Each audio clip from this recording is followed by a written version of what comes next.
우리가 살펴볼 17절의 말씀에서 또다시 어리석은 자라고 하는 단어가 등장을 합니다.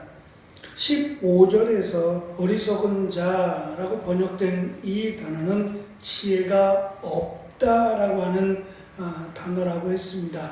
이것을 어리석은 자라고 의역을 해서 설명을 했는데 지혜 있다, 지혜 없다라고 하는 그 기준은 세상적으로 지식이 풍성하거나 경험이 많거나 또 다른 사람보다 뛰어난 이런 어떠한 추진력이 있거나 이것을 의미하지 않습니다.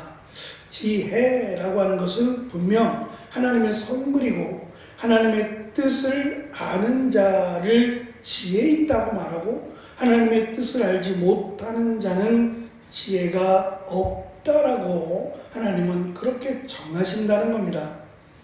17절에서 다시 어리석은 자가 등장을 하는데 여기서 어리석은 자라고 하는 단어는 이 또한 합성어인데 말씀드린 지혜 있다 거기다가 알파라고 하는 헬라어 단어의 첫 단어를 붙여서 뒤집어 놨습니다. 여기도 마찬가지로 어리석은 자라고 번역된 이 단어가 기본적으로 생각이라고 하는 단어입니다. 생각하다, 생각이 있다라고 하는 단어에 알파를 붙여서 뒤집어 버렸어요. 생각이 없답니다. 전혀 생각하지 않고 아무것도 아무런 생각이 없는 사람을 의미합니다. 이런 사람을 당시 1세기에서는 짐승과 같은 사람이라고 여겼어요. 가장 인간답지 않은, 인간일 수 없는, 그래서 노예에게 강조하는 말이 생각하지 말라예요. 노예는 주인의 어떠한 의도나 주인의 뜻을 살피는 사람이 아니에요. 그것은 일을 맡은 자, 청지기의 경우에 분별하고 생각하고 추진하고 하는 일들을 감당하지 노예는 생각하는 사람이 아니라 그냥 주인의 말에 순종하는 사람이에요. 그것이 옳든 그르든 간에 주인이 하는 말에 무조건 따르고 순종하는 사람, 그 사람을 노예라고 불렀어요. 그러니까 생각이 없다라고 하는 것은 굉장한 수치적인 언어입니다. 인간이기를 포기하거나 또 하나님의 자녀됨을 포기한 사람을 지칭할 때, 가리킬 때 생각이 없는 사람이라는 표현을 쓴다는 겁니다. 그만큼 이 말씀은 권면이자 굉장히 강한 경고라고 할 수 있습니다. 더군다나 어리석은 자가 되면 안 된다라고 아주 강한 명령어를 사용하고 있어서 지금 사도 바울이 강조하고자 하는 18절에 가면 우리가 잘 알고 암송하는 술 취하지 말라 이는 방탕한 것이니 오직 성령의 충만을 받으라고 하는 이 말씀과 대조적이다라고 보시면 될 겁니다. 성령 충만의 반대는 생각 없이 사는 사람, 아예 생각이 없는 마치 종과 같은 사람을 대조해서 말씀하신다라고 보면 더 좋을 겁니다. 악한 때라고 하는 이 세상은 하나님이 주관하시는 건 맞지만 하나님이 함께 하실 이 시간과 영역인 건 분명하지만 역시 사탄이 공존합니다. 예수님이 다시 오실 때까지 사탄은 이 땅에서 함께 공존하며 우리를 하나님의 은혜, 하나님의 사랑으로부터 끊어내기 위해서 온갖 노력을 다한다고 했습니다. 그래서 사도 바울은 악한 때라고 규정을 지어서 지금 설명을 합니다.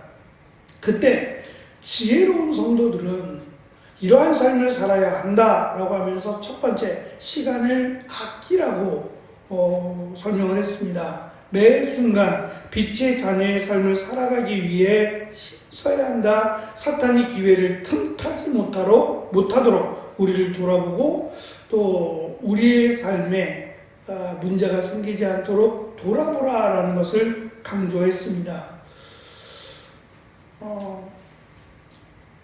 어제 제가 몇 번에 걸쳐서 저희 미랄이라고 하는 모임이 있는데 성서학과를 중심으로 모임이 있습니다. 저는 1학년 때는 성서학과로 들어갔다가 군대를 다녀와서 기독교 학과로 학과를 바꿨어요. 그리고 시간이 지나서 지금 한국성서대학교가 저희가 있을 때만 해도 뭐 종교학과, 성교학과, 뭐 기독교학과, 또 성수학과 이렇게 4개의 과가 있었는데 다 사라지고 성수학과만 지금 남아있어요. 그러니까 언제부터인지 군대를 다녀와서 한 몇 년 뒤에, 한 2, 3년 뒤인 것 같은데, 그때 이제 기독교학과가 없어졌어요. 그러니, 저에게 선배는 있지만 후배들이 별로 없는 상황이 되어버렸어요. 그래서, 이 기독교 학과 동문회는 뭐 거의 존재가 없어졌고, 성수학과를 중심으로 모임이 있었는데, 제가 졸업하고 또 몇 년을, 한 7, 8년을 쉬고 또 늦게 신학을 다시 하고 또 뭐 유학을 갔다 오고 하는 동안에 그냥 그 모임 자체를 참석을 못하게 되면서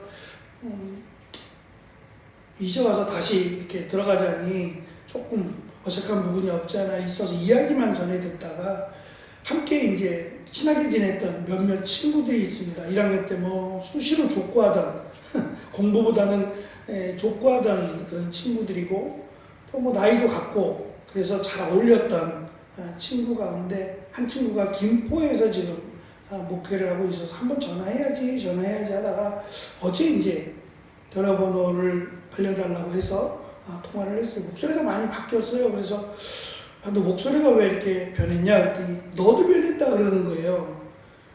나는 이 목소리가 뭐 늘 똑같다고 생각을 했는데 저도 변했나 보죠.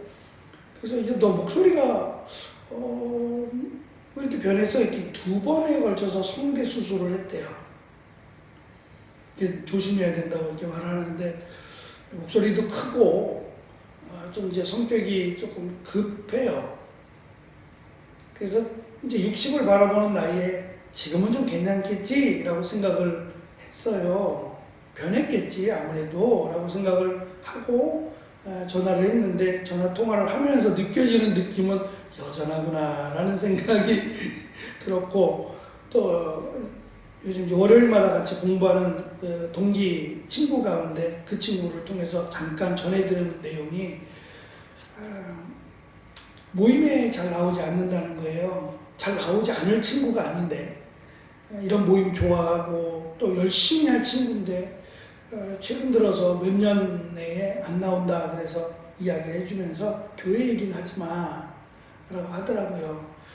교회가 어려움을 겪는 것이고 그래서 이제 교회 얘기는 안 하면서 지금 있는 교회가 20년째랍니다. 제가 알기로는 장인어른 되시는 목사님이 세우신 교회인데 지금 20년째 하고 있고 고등학교를 졸업하고 군대를 갔다 온 것을 제외하면 지금 35년째 이 길을 걷고 있는 겁니다. 너 대단하다 그랬어요. 너 정말 대단하다. 이제 그러면서 그냥 뭐 교회 얘기 빼는 건 목사가 할 말이 없지만 하지 말라니까 물어보지 않고 건강하고 하여튼 목소리 조심하고 하면서 그냥 조심스럽게 전화를 끊었습니다. 제가 드리고 싶은 말씀은 35년 아니 더 됐죠. 거의 40년 가까이 알고 지낸 친구인데 변하지 않는구나. 70이 되면 변할까요? 80이 되면 변할까요? 우리가 가지고 태어난 기질이라는 게 있습니다. 이 기질은 죽을 때까지 변하지 않는다. 변하면 죽는 거다라는 말들을 우리가 우스꽝스럽게 하죠. 그게 힘든 겁니다. 타고난 기질, 타고난 성품이라고 하는 것은 변하기가 참 어렵다는 거예요. 이것은 믿음과도 연관이 있어요. 목사잖아요. 그럼에도 불구하고 고쳐야 되는데 본인도 알아요. 이게 자기의 단점이라는 걸. 근데 이게 쉽지 않은 거죠. 그래서 제가 한 점심때쯤 전화를 했는데 통화가 안 돼서 왜 통화가 안 될까? 점심때기도 한데 이렇게 통화가 안 되지? 라고 해서 오후에 한 4시쯤 한 번 더 전화를 했더니 그때는 전화를 받으면서 자기가 매주 목요일마다 기도원에 간대요. 조금 의외였어요. 이 친구는 활동적이고 그만한 이유가 있겠죠. 매주 목요일, 가능하면 매주 목요일 기도원을 갔다가 이렇게 오는 중이라고 할 정도니까 그럴 만한 충분한 이유가 있겠다 싶으면서도 나름 몸부림치며 기도해야 될 이유가 있겠죠. 그럼에도 불구하고 쉽지 않다라고 하는 결론을 내리면서, 그러니까 쉽지 않으니까 우리가 더 힘써야 된다라고 하는 과제가 주어졌어요. 믿음 하나로 다 되는 거 아닙니다. 예수님 믿음은 뜯어 고쳐지는 것도 아니고 어느 날 갑자기 변하지 않습니다. 변하도록 우리가 그만큼의 수고와 노력을 더 해야 된다는 거죠. 지금 사도 바울이 이렇게까지 경고하고 강조하는 이유가 저는 분명히 있다고 생각합니다. 쉽지 않기 때문에 이렇게까지라도 경고하고 또 권면하고 있다라고 보여집니다. 어리석다라고 하는 말은 말씀드린 것처럼 생각하지 않다라고 하는 단어입니다. 자기 말과 행동을 단순한 지적 무지를 말하는 게 아니라 자기의 말과 행동을 분별하고 조정하지 못한다는 얘기예요. 내가 무슨 말을 해야 될지 그 말을 조절하지도 못하고 분별하지도 못한 채 행동하는, 마치 노예처럼 주인이 가 그러면 가기 싫어도 가야 되고 하기 싫어도 해야 되는 그러한 상황 속에 놓여있는 사람처럼 어둠의 일을 하면 안 되는데 어둠의 일을 하고 어둠의 말을 하고 있는 그 상태를 돌아보라는 말입니다. 성도는 예수 그리스도를 믿음으로 빛의 자녀로 새롭게 태어난 존재라고 가르쳐 주었습니다. 그러므로 복음을 전하고 선한 말을 하며 항상 감사하는 것이 당연한 빛의 자녀로서의 삶임을 강조했습니다. 그러나 여전히 생각 없이 본능에 따라 어둠의 자녀들처럼 말하고 행동한다면 이는 생각이 없는 노예와 같다라고 강조하고 있고, 중요한 것은 여기에는 하나님의 뜻을 알지 못한다는 겁니다. 어리석은 자는 주의 뜻을 이해하지 못한다, 분별하다라고 번역을 했는데 사실은 이해하다는 말이고, 이 말은 아주 기본적인 말입니다. 그러니까 생각하는 사람이라면 이해할 수 있는, 그래서 예수님께서는 어린아이라도 예수님께서 하시는 이 말씀을 이해할 수 있다고 그랬어요. 너무 쉽다는 거죠. 근데 왜 이해를 못할까? 내 생각이 너무 많아서 그래요. 내 기준이 또 내가 가진 이런 경험들이 너무 많아서 이것들을 가지고는 이해가 안 돼요. 그냥 받아들이면 되는데 내가 너무 복잡하고 내가 너무 말씀을 걸러서 들으니까 이 주의 뜻이 이해가 안 되는 거예요. 그러니까 분별하는 게 고차원적인 말이 아니라 어린아이라도 이해할 수 있는 말인데 오히려 생각이 많고 내 뜻이 너무 많아서 하나님의 뜻을 이해하지 못한다가 되는 겁니다. 그러니까 이해하지 못한다라고 하는 말은 말도 안 되는, 이거는 굉장히 무시하는 말이 될 수도 있는 표현입니다. 하나님의 뜻이라고 말할 때 이 뜻이라고 하는 단어가 에베소서에서는 흥미롭게도 7번 등장합니다. 근데 그 7번의 주제가 되는 것이 예수 그리스도를 통한 하나님의 뜻이에요. 왜 하나님이 예수 그리스도를 이 땅에 보내셨고 그 예수 그리스도를 우리가 믿음으로 어떻게 되었느냐에 대한 하나님의 계획이 바로 하나님의 뜻입니다. 결국 하나님의 뜻을 모른다는 것은 예수 그리스도를 모른다는 것과 같고, 이는 지식의 문제가 아니라 정체성의 문제가 됩니다. 결국 그리스도를 모르고 하나님의 뜻을 알지 못하는 자는 빛의 자녀가 아니라 어둠의 자녀고 구원에서 제외된다라고 하는 그런 충격적인 경고의 의미입니다. 하나님께서는 우리를 택하셔서 교회로 부르셨고 그 목적은 분명합니다. 땅 끝까지 복음을 전하는 겁니다.